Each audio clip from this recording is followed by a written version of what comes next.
respect in the freest, most prosperous country in the world. For this, I owe eternal gratitude to my parents. Because after Fidel Castro's murderous revolution, my parents had to leave with $5 in their pocket. That was a heart-wrenching choice because they knew what the word socialism and communism meant. Since then, the regime has claimed they have created a system of equality with free housing and free food and free education and free everything. It's pure propaganda. The only equality communism offers, it's being equally poor, equally hungry, equally oppressed, and equally exiled. The truth is communism is a cancer, and it has devastated not only Cuba, but Venezuela, North Korea, China, Russia. The medical supplies are non-existent, the supermarkets are empty, the homes are collapsing around the people that live in them, the doctors in Cuba, the doctors and the engineers and the nurses, there are now taxi drivers, hotel staff, because the tourist dollars pay a lot more in one day than the government jobs pays in 1 month. So that is communism in action.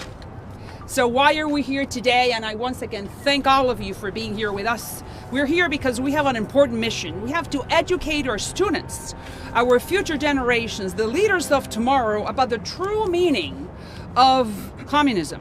And that is precisely what this bill that I'm going to be introducing today with 60 other members of Congress. This is called the Crucial Communism Teaching Act, or the CCT. And what is this going to do? They're going to show the principles of freedom, opportunity, and democracy. Because unfortunately today, we're seeing an alarming shift in our national conscience. I'm not sure if you know that 1/3 of the Gen Z, where my two kids belong to, the Gen Z, those are young adults, have a favorable view of communism. 33%. And over 40% of the millennials, which are the ones that came before Gen Z, say they don't know much about Marxism or what it looks like. Well, let me tell you what it looks like. Over 100 million people worldwide have died under the brutal regimes, the brutal practices of the communist regime. As I said, Russia, North Korea, Venezuela, Cuba, now Nicaragua, and Colombia if Gustavo Petro wins the presidency. As I said, as the daughter of Cuban exiles, I'm proud to introduce this bill. This legislation will build a school curriculum to teach our future generations the true meaning of communism. So the future generations will understand and learn what this tragic reality looks like. History has shown that communism has no place in the United States. This is an indispensable lesson, and this is why I am proud to champion with all of them this important bill. This is not what America stands for.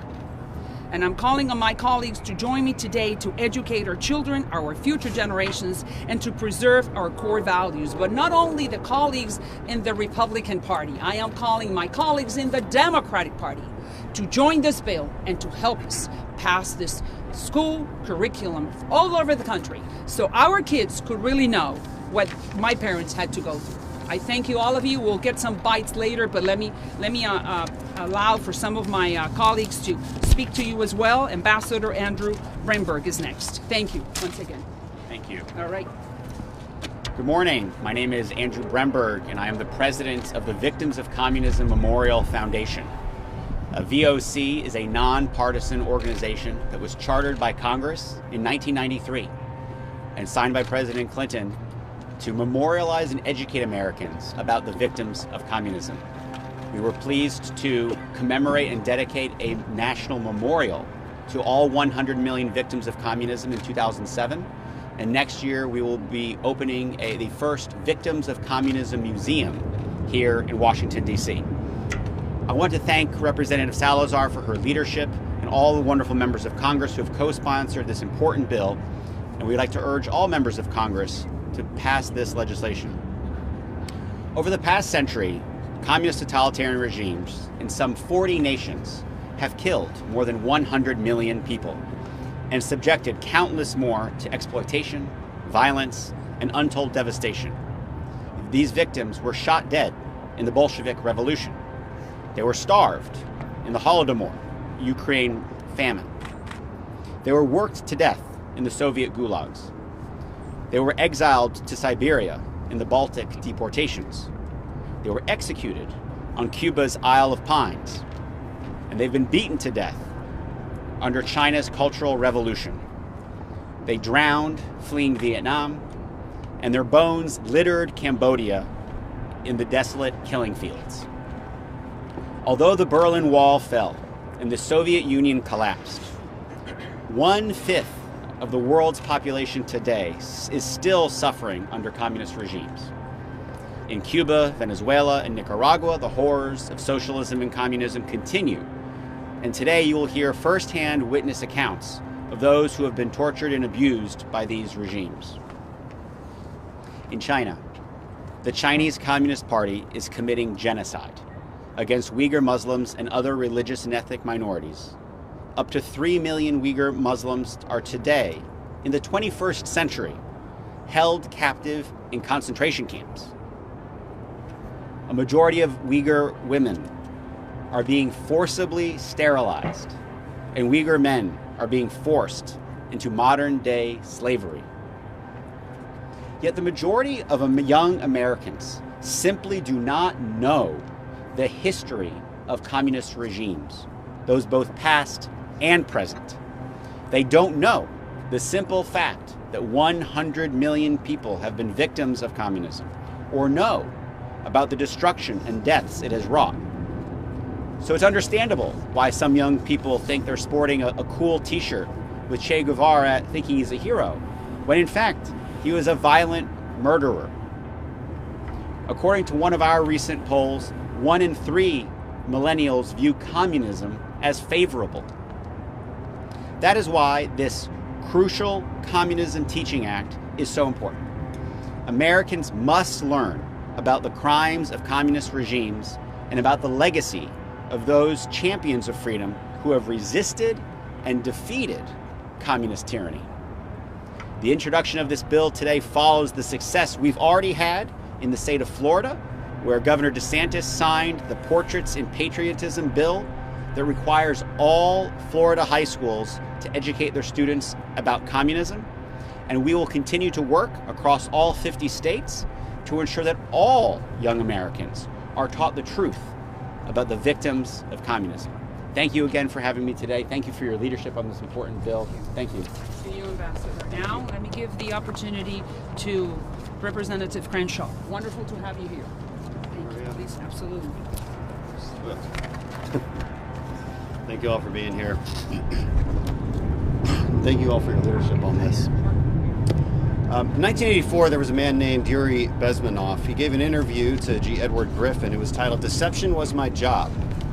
It detailed his time as a KGB officer for the Soviet Union, and what he had to say was shocking.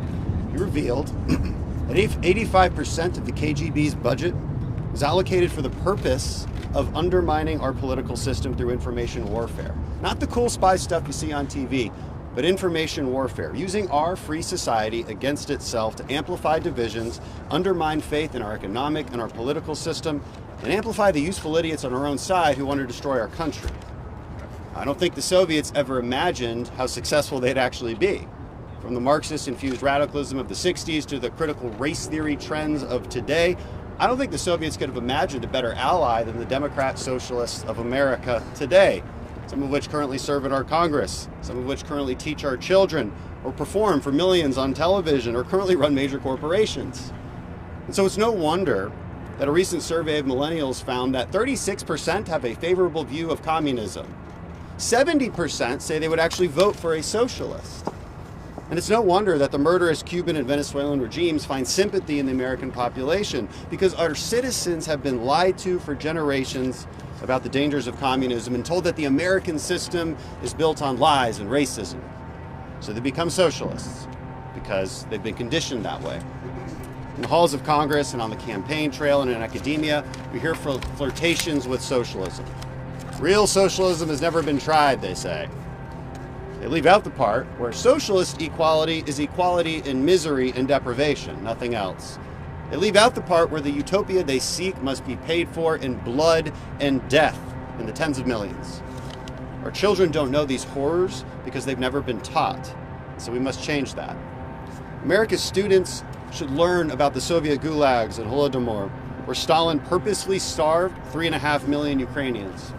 They should learn about Mao's Great Leap Forward and Cultural Revolution that killed tens of millions of Chinese. They should learn about the modern-day slavery happening in China right now with the Uyghur Muslims. They should learn about the Cambodian killing fields, the brutality of the East German Stasi, and the plight of the people suffering under North Korea for the last 70 years. Students should know that their classmate, wearing a cool Che Guevara t-shirt, is not being chic. They're actually idolizing and promoting a mass murderer who also happened to be a racist and a homophobe.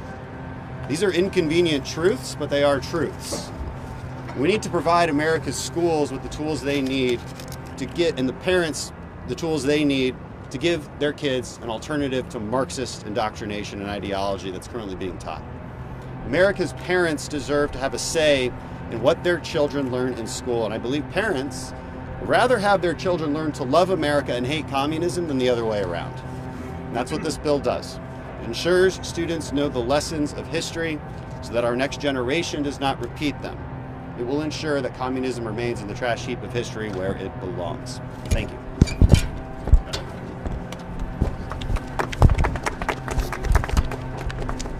Excellent words.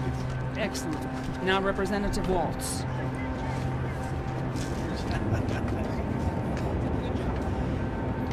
Here's the bottom line. What I think you're going to hear from Representative Salazar and so many of us here is that communism kills. Communism has killed more than any other ideology in world history. Communism has killed more than fascism. Communism has killed more than imperialism, more than any other form of government. Communism has killed, and communism, in order for it to work, has to lead to authoritarianism. It has to, and it always has, and it always will. And whenever we have a segment of society that learns through blood and through authoritarianism that no matter how hard they work, no matter how hard they sacrifice, what they risk, no matter what they do, that government will take from them. And then you have another segment of society that learns that no matter how little they work, government will give to them. That is the death of freedom. And that's what happens under communism, because at the end of the day, you must have an authoritarian regime to decide who those winners are and who those losers are. And gee, it should be no surprise that that authoritarian regime always, throughout history, and always will, puts themselves first as the winners. And that's why in every communist regime, you see the regime enriching itself before the people that they're supposed to serve. Look, I think this bill is long overdue. I applaud you for it. Many of us who grew up in the Cold War learned and understood the threat that communism was. And since the end of that Cold War, I think that has really waned in our society and certainly in our schools. But now we are in a new Cold War with a new communist regime in the Chinese Communist Party. And we need to wake up to the threat that it is.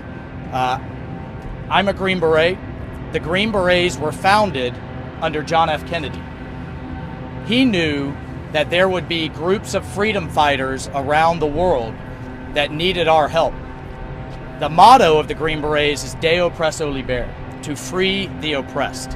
And whether that was in Yugoslavia, whether that was in South and Central America, everywhere that communism thrived, we had leadership in this city, we had leadership in the White House that committed Americans in uniform to go help those freedom fighters.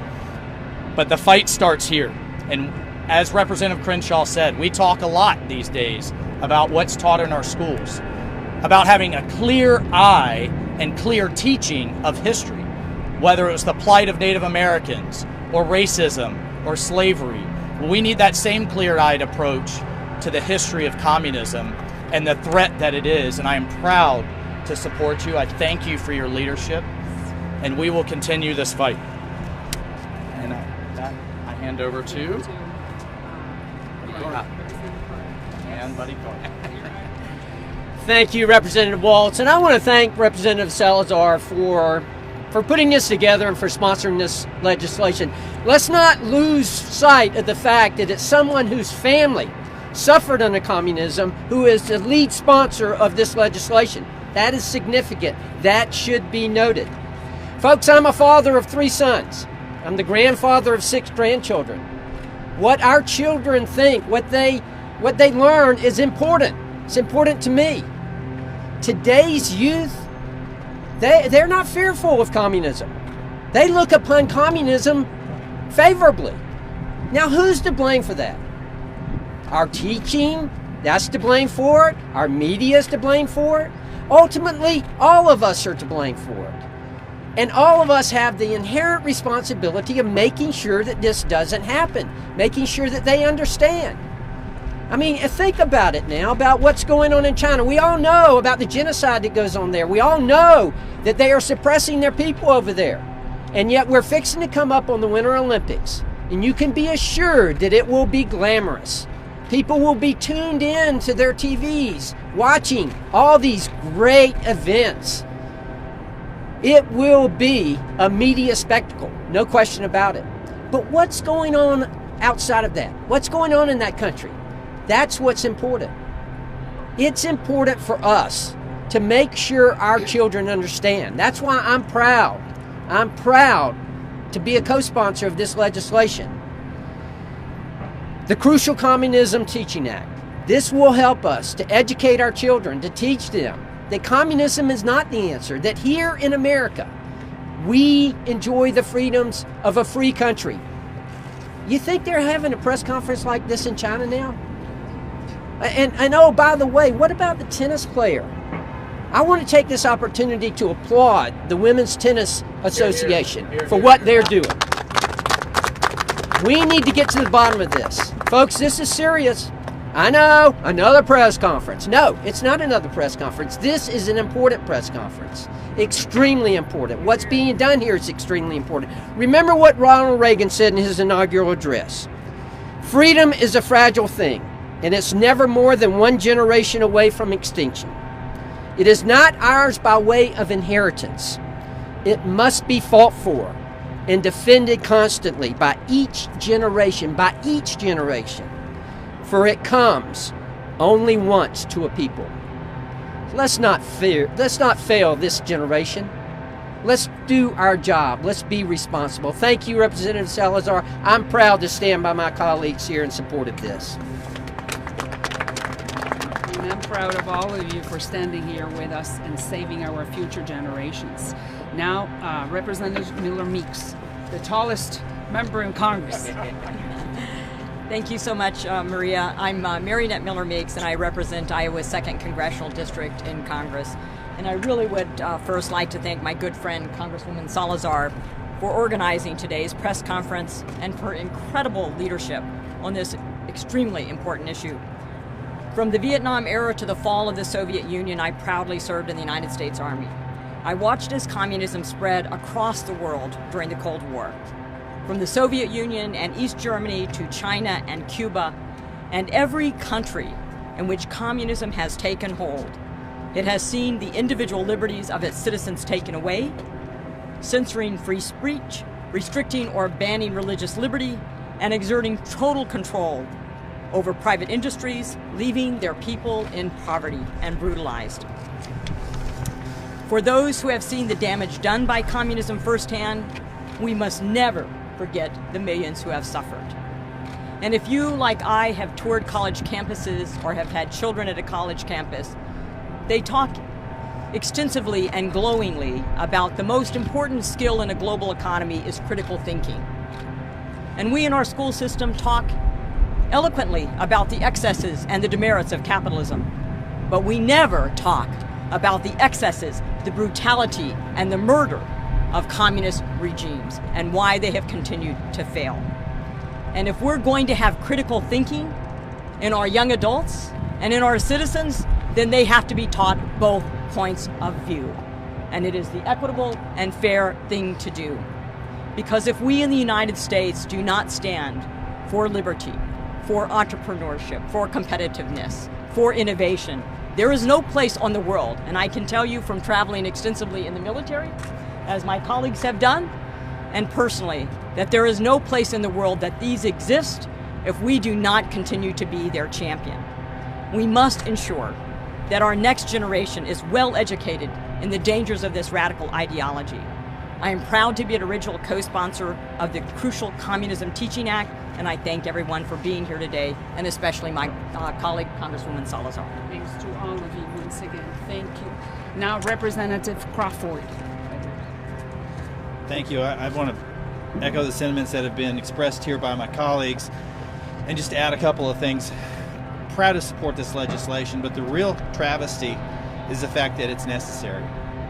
The fact that we've gone 30 plus years and forgotten the brutalities of communism, because when the wall came down, it was time to celebrate and we could look to the future.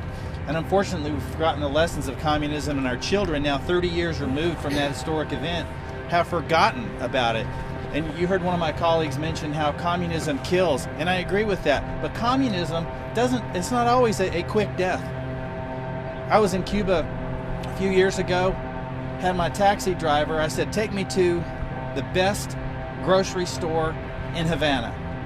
And I found out that the taxi driver was in fact a medical doctor, and he was driving a taxi to make a living. And that's how he earned his cash, because being a medical doctor didn't pay. And he took me to the best grocery store in Havana. And I'm going to tell you, I wouldn't take my dog to that grocery store. This was the best one in Havana, and it was empty shelves, and what was there wasn't fit to feed our dogs. So communism kills, yes, but some of those that suffer under the communist regimes, they die a slow and painful death. And so, as sad a statement as it is today, that we have to engage in legislation to teach things that we should already know, I'm proud to be a part of this legislation, and I support the leadership of my colleague Maria Salazar. Thank you. Thanks to you. And Representative Hill. Thanks. French Hill, I represent the 2nd Congressional District in Arkansas. And I'm proud to stand here with my friend from Florida, Congresswoman Salazar, and Ambassador Bremberg, because this is an important day. And let me tell you why. Opening here in Washington, D.C., a museum for the victims of communism, combined with this legislation to make sure that our teachers and our kids have access to the facts of the destruction of health, welfare, mental health, and physical health of these citizens living under these authoritarian communist dictatorships is the first step, and I hope not the last step, in ending the culture that we have in this country of Neville Chamberlain level abdication of education. That's what we've done. We've abdicated teaching these lessons. We've abdicated exposing our kids to this. And so, as somebody who, while people were being murdered in the Cultural Revolution in China, I was under my desk in my elementary school fearing a nuclear attack. While those millions of Chinese people were taken to camps in the Cultural Revolution and murdered, those of us at the same age in our country were under our desks fearing a nuclear attack from the Russian, Soviet Union, communist regime. I've been to East Berlin and West Berlin at the height of the Cold War. When you cross Checkpoint Charlie in 1986 and leave West Berlin, you went into the twilight zone. You went into a desolate, bombed out, nothing on the shelves, the people, the cars, the buildings. It was a movie set from the end of the world.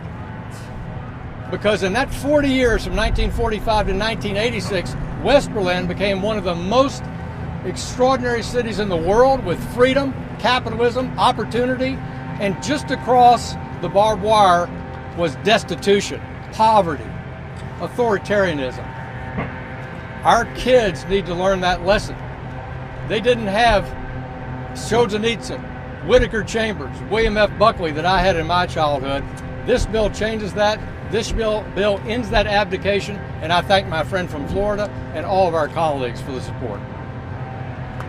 Thank you as well. Now, Representative Van Drew. I first want to, like everybody else, commend Representative Salazar for doing this. This is of extreme importance, and I'll tell you why. We understand and we see the extremes of communism.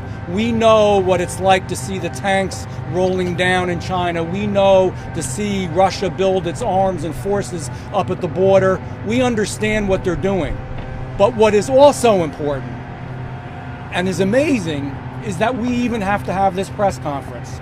I am almost shocked that we have to have it, yet it is necessary. To think only a short number of years ago, we would almost laugh at the idea that we have to have a press conference to explain to our young people that communism isn't good, that communism will destroy our country. But that is where we are at, and there is a reason. Let's talk about the subtleties of what's happening to this country. We're taking the names of great men out of our cities and out of our towns. I was named after Thomas Jefferson. My name is Jefferson Van Drew. I named my son Jefferson Van Drew. Jefferson was a great man. He was a product of his time, but he was still a great man. In New York City, they took his bust down. All across this country, we're taking the names of great leaders, of fighters for freedom, of individuals, men and women who bled and fought and stood for this country. We have people in Congress. We have people in Congress who really don't believe in the American way, don't believe in American freedom, don't believe in American independence. It's subtle. It's not even that subtle anymore, to be honest with you. It's pretty obvious.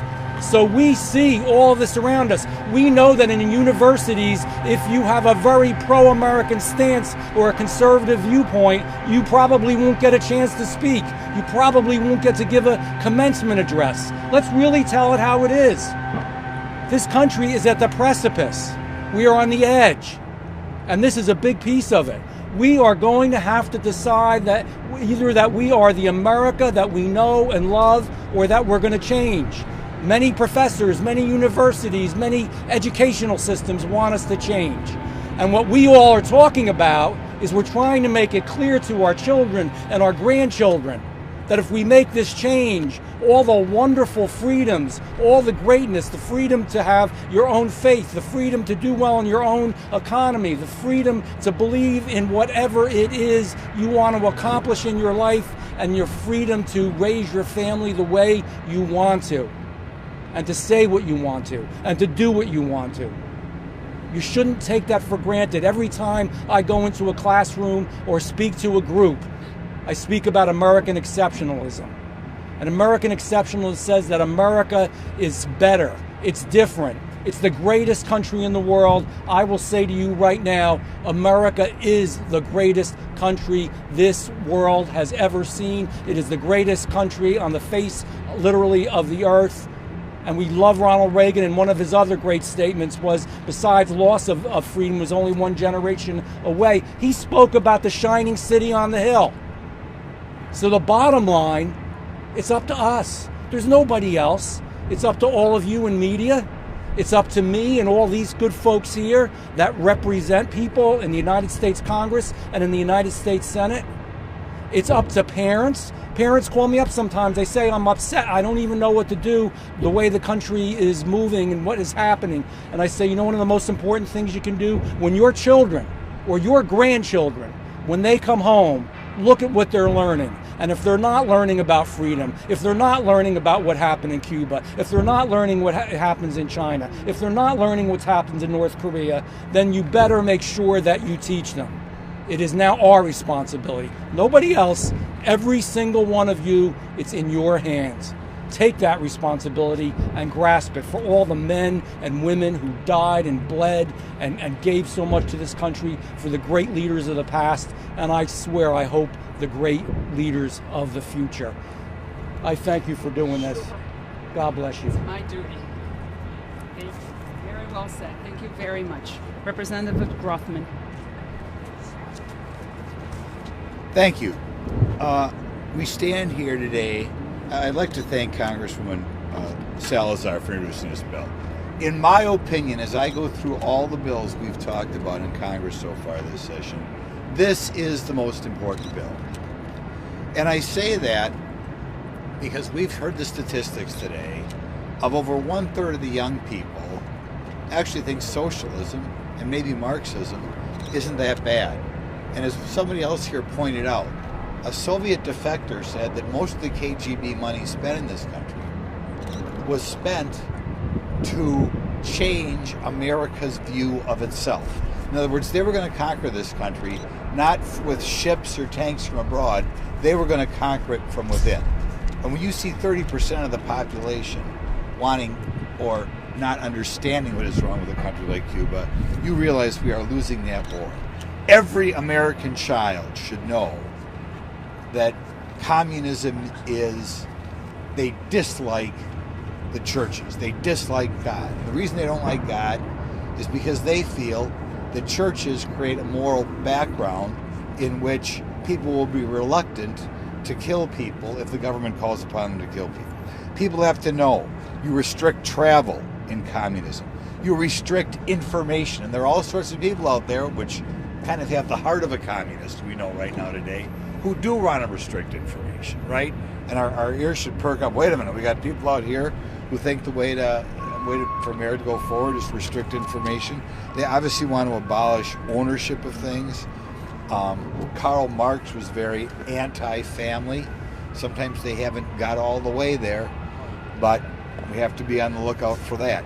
It is very scary when organizations founded by Marxists are able to attract politicians from Congress to stand with them. That's a big danger sign. And of course, ultimately, after you destroy the churches or take over the churches, after you restrict travel, after you restrict the flow of information, finally, in some cases, communism leads to mass murder.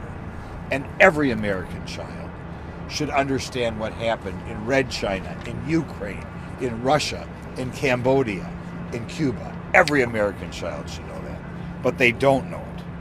So I'm glad we have this bill.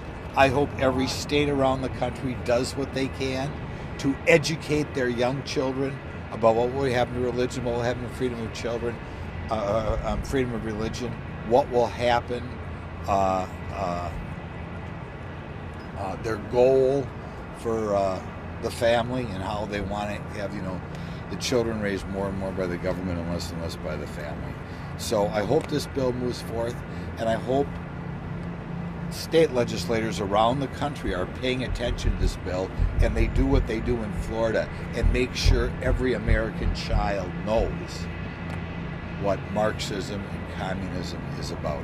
Thank you, Congresswoman Salazar, and we hope in the near future we get this bill passed. Yes. And now, finally, Representative Jacobs. Thank you very much, Congresswoman and Ambassador. It is an honor to be here, truly an honor. I'm honored to co-sponsor this legislation. One reason I'm here today is for my wife and her family, who escaped what was the Czechoslovakia at the time when she was 4 years old and her brother was 2 years old. They escaped. They took one suitcase each, said they're going on a weekend vacation, and never came back.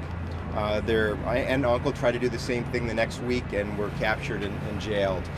In talking with my wife's father about his experiences and why he was so passionate about coming to the United States and getting out of communism, he talked about the fact that, it doesn't happen overnight usually, as was mentioned here. They take your freedoms away bit by bit, and before you know it, it's all gone. So that's why this is so important, that we're doing this today. For the last century, communism has left an ugly and deadly legacy in the world.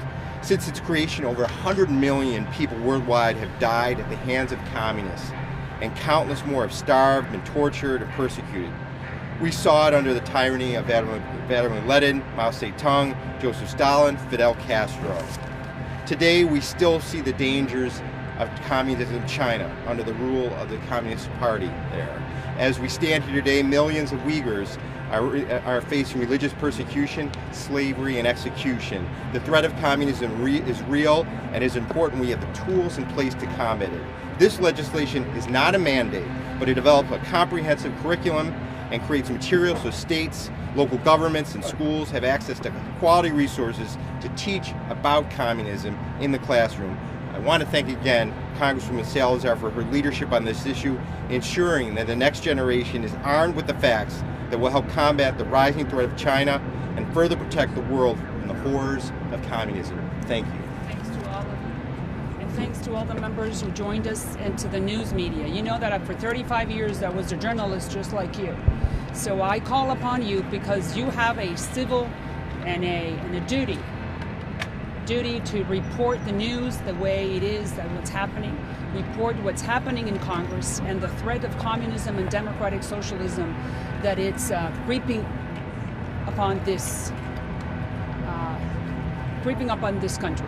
So just wanted to thank you and ask you to join the American exceptionality, continue doing your job the way you've done it, and understand that we need to spread this message through the news organization. So I want to thank all of you once again for having stayed, for having covered this press conference. Thanks again. What are you telling me? I can't understand. The next speaker, okay? I'm sorry. John Suarez. I didn't see you, John. I was here, but I think that I should give you the opportunity that you were going to be. John Suarez, the Executive Director of the Center for a Free Cuba. If I know the horrors of communism, they know it better because they do it every day, and they are here to report, and I'm delighted to give the opportunity for you to talk to the news media. Thank you very much, Congressman Salazar, and thank you very much for this initiative. It is an important one. The Castro dictatorship, with decades of experience in imposing a dictatorship that Cubans never wanted. Fidel Castro promised to restore democracy in Cuba after Fulgencio Batista took Cuba down the way of dictatorship. And instead of restoring democracy, he imposed a communist dictatorship. He did it through lies, through lobbying. Despite what the communists would have you believe, the Castro brothers lobbied the U.S. State Department to place an arms embargo on Fulgencio Batista in March of 1958. And U.S. diplomats pressured Batista out in December of 1958 with the belief that there would be a democratic restoration in Cuba. Fidel Castro claimed that he would be restoring democracy while he was terrorizing Cubans, first editors of newspapers, shutting down newspapers, setting up execution squads, mass executions, and imposing a terror on the island. And he used that to consolidate a communist dictatorship that has been ruling Cuba for the past 62 years. And we've heard about a bit of that today. But in addition to what he's done inside of Cuba, and there was the talk about the supermarket. Prior to Fidel Castro, Cubans were able to feed themselves. With the centralized communist agricultural practices of the Castro regime, 80% of Cuba's food today is imported. And the Castro regime would have you believe that it is due to U.S. sanctions that there are difficulties in Cuba with regards to food. The reality is that the chicken that Cubans are eating today in Cuba comes from Arkansas. The reason that Cubans cannot grow their own food and sell it to the Cuban people is because of the communist economic policies of the dictatorship. Farmers today in Cuba, when they farm, first they have to buy their supplies in dollars. The regime forces them to sell it in pesos, which is worthless, but they don't allow them to sell it to Cuban people. They have to sell it to Cuban government agencies called acopios. And when they don't show up on time, the food rots. And that happens regularly. And that's why they end up having to import the food from outside. But in addition to the horrors that they visit upon Cubans inside, it's also important to talk about what Cuba's done abroad. The Castro regime, with its military and its security apparatus, has been able to subvert democracies like Venezuela's through cultivating people like Hugo Chavez and Nicolas Maduro. Cuban intelligence officers have been torturing Venezuelan members of the opposition for years. In the 1970s, the Castro regime sent thousands of soldiers into Ethiopia to take part in a Red Terror and a genocide that caused the death of over 1 million in the 1970s and 1980s through a forced famine under the dictatorship of war criminal Mengistu. And today we have seen where the Castro regime, with its efforts, not only did they bring Daniel Ortega to power in the 1970s, but returned him to power and are assisting him actively today in consolidating his dictatorship once again in Nicaragua.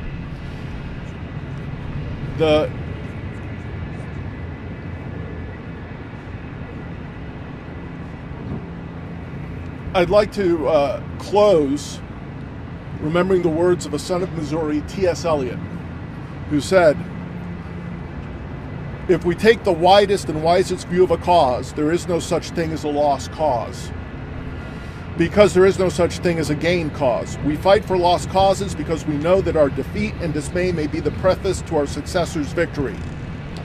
Through that, victory itself will be temporary. We fight rather to keep something alive than in the expectation that anything will triumph." I cite him because in 1991, many thought with the demise of the Soviet Union and the collapse of the Eastern Bloc that communism was over. There was no longer a threat. Many were wrong. Fidel Castro, Lula da Silva in 1991 plotted the return of communism, of regaining what was lost with the Sao Paulo Forum. And over the last 30 years, they've done that in Latin America. As I said, we've seen it with the expansion of communism in Venezuela, its return in Nicaragua. Elections now in Peru and Honduras point to a radical left-wing elements will try to consolidate and undermine democracies there.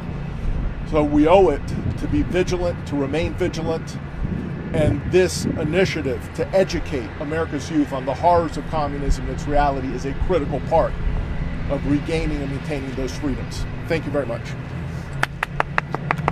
And to all of you for being here. Until next time. Thank you. Yeah. Oh, I'm sorry. Roshan Abbas, yes. Yes, sorry.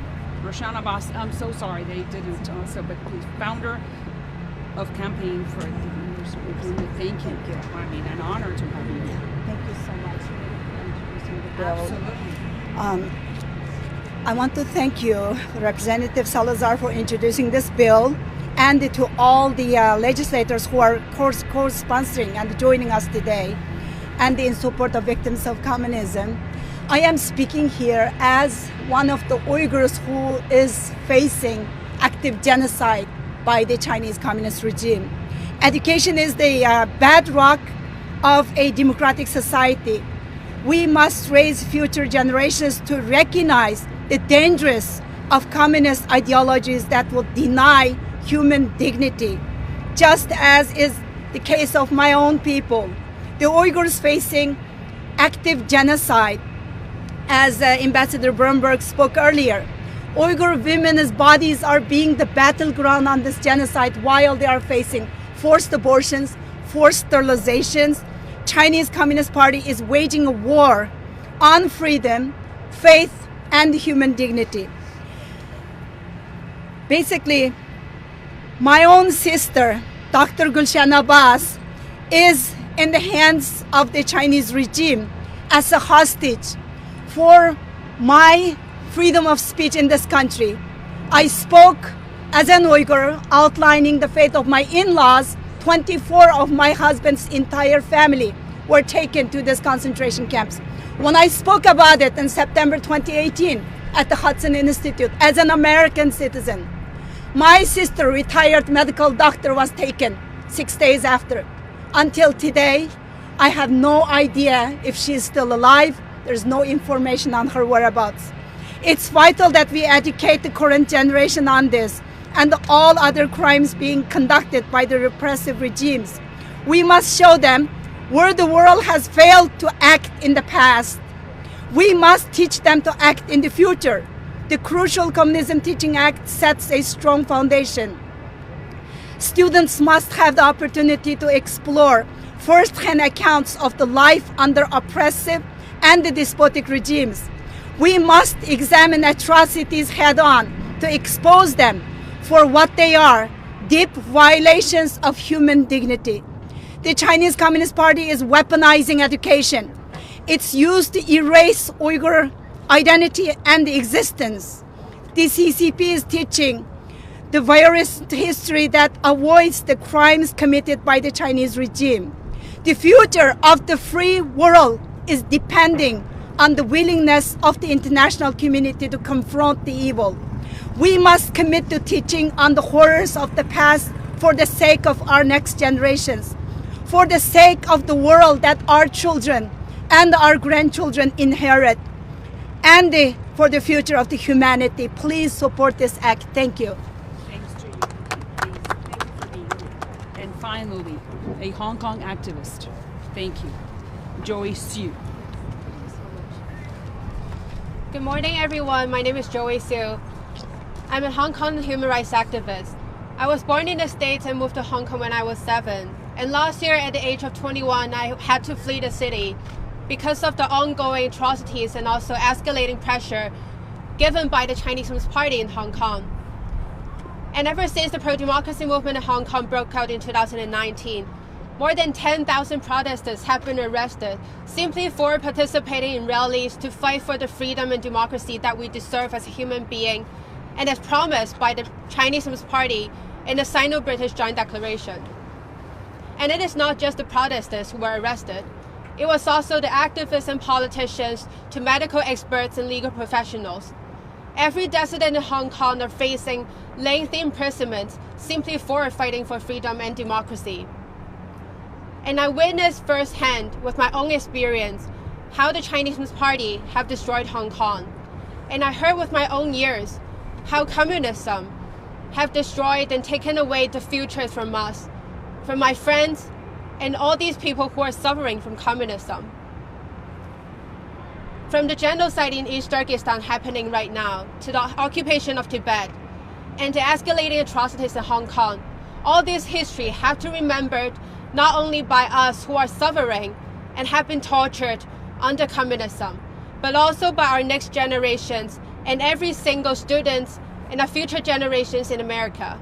What happening in Hong Kong, Cuba, and elsewhere under communism cannot be happening again in the United States.